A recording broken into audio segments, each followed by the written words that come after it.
ప్రభుత్వంలో భాగస్వాములు ఈరోజు తెలుగుదేశం పార్టీ నుంచి ఎవరు ముఖ్యమంత్రిగా చంద్రబాబు నాయుడు గారు ముఖ్యమంత్రిగా ఉన్నారంటే జనసేన పార్టీ పవన్ కళ్యాణ్ గారు ఆ రోజు నిలబడ్డారు, ఈ కార్యక్రమాలు ముందుకు తీసుకెళ్లారు. కాబట్టి ఈరోజు కొత్త విషయం ఉందంటే ఆంధ్రప్రదేశ్లో ఆ రోజు జనసేన పార్టీ నుంచి మనం నిలబడి త్యాగం చేసి ప్రతి ఒక్కరిని కూడా ఒక్క ఓటు వచ్చినది ఇవ్వని ప్రతిపక్ష ఓటని పవన్ కళ్యాణ్ గారు ఇచ్చిన మాట మీదకు మనం అందరం కష్టపడి పనిచేసాం. రెండవది ఎమ్మెల్సీ వర్మకు రాకపోవడం మీరు ఎవరు చూస్తున్నారు? అదేవిధంగా వర్మ గారు చాలా సీనియర్ పొలిటీషియన్ అండి. ఆయన కూడా సుదీర్ఘమైన ప్రయాణం చేశారు, ఎన్నో ఇబ్బందులు పడ్డారు. గతంలో కూడా చూసాం మనందరం కూడా. ప్రతి నాయకుడు రాజకీయాల్లో అటువంటి 5 సంవత్సరాలు ఎవరు కోరుకోరు, అట్లా ఉంటాయని కూడా ఎవరు ఊహించుంటారు. సో వర్మ గారు కూడా ఆ విధంగా ఇబ్బంది పడ్డారు. అయితే పదవులు ఎవరికి కేటాయిస్తారనేది ఏ పార్టీ అధిష్టానం అది నిర్ణయం తీసుకుంటారు.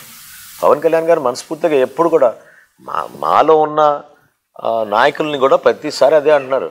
ఏదో వారసత్వం రాజకీయం అని ఎవరైనా అంటే చాలా పొరపాటు అది. పవన్ కళ్యాణ్ గారు ఎప్పుడు కూడా కోరేది అంటే యువ నాయకత్వం, కొత్త నాయకత్వాన్ని మనం ఎంకరేజ్ చేయాలి.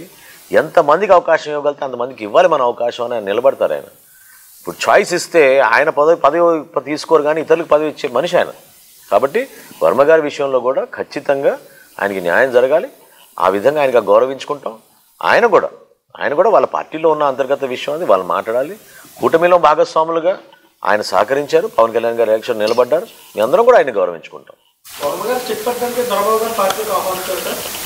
లేదండి, దొరబాబు గారు ఎలక్షన్ ముందే వద్దామని అనుకున్నారు, కొన్ని కారణాల వల్ల రాలేకపోయారు.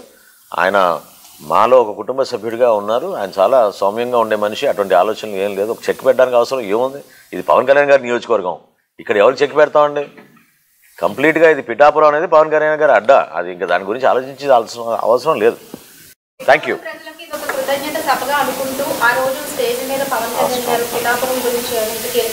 అఫ్ కోర్స్ ఇప్పటివరకు జరిగిన కొన్ని అభివృద్ధి కార్యక్రమాలు ఏ విధంగా కష్టపడి క్యాబినెట్లో కూడా కొన్ని తీర్మానాలు చేపించి ప్రత్యేకంగా శాంక్షన్ చేయించారో పిఠాపురం గురించి అవన్నీ కూడా వివరిస్తారు పవన్ కళ్యాణ్ గారు. అంటే ఎక్కువ మందికి తెలియకపోవచ్చు కానీ చాలా అద్భుతమైన కార్యక్రమాలు ఈ 8 నెలల్లోనే పవన్ కళ్యాణ్ గారు ఉప ముఖ్యమంత్రిగా అయినాక పిఠాపురం శాసనసభ్యుడిగా ఆయన ఒక బాధ్యత తీసుకుని అనేక అభివృద్ధి కార్యక్రమాలు మంజూరు చేయించారు. వాటి గురించి వివరిస్తారు. ఇలాంటి సభలు జరిగినప్పుడు చెప్పిన టైం కంటే లేట్గా వస్తున్నారు సార్ నాయకులు. ఈ కార్యకర్తలు, ఈ నాయకులు ఎవరైతే ఉన్నారో వాళ్ళు ఎండకి తీవ్రమైన ఇబ్బంది గురవుతున్నారు. ఏమంటే మేము మా సభ ప్రాంగణం విషయంలో కానివ్వండి, సభ ఏ టైం మొదలవుతుందనే దానిపైన కూడా చాలా స్పష్టత ఉంది మాకు. 4ంటికి సాయంత్రం మా సభా కార్యక్రమాలు మొదలవుతాయి. సో ఎవరికి ఇబ్బంది కలగకూడదు, ఎవరికి అసౌకర్యం కలగకూడదు. పవన్ కళ్యాణ్ గారు ప్రతి సందర్భంలో చెప్పేది ఏంటంటే తిరిగి ప్రయాణంలో వెళ్ళేటప్పుడు అందరినీ మీరు జాగ్రత్త చూసుకోండి, వాళ్ళ ఇంటికి క్షేమంగా వెళ్ళాలి, ఎవ్వరు కూడా ఇబ్బంది పడకూడదు. అందుకే ఇందాక చెప్పాను నేను, వాతావరణంలో కొన్ని మార్పులు వచ్చినాయి.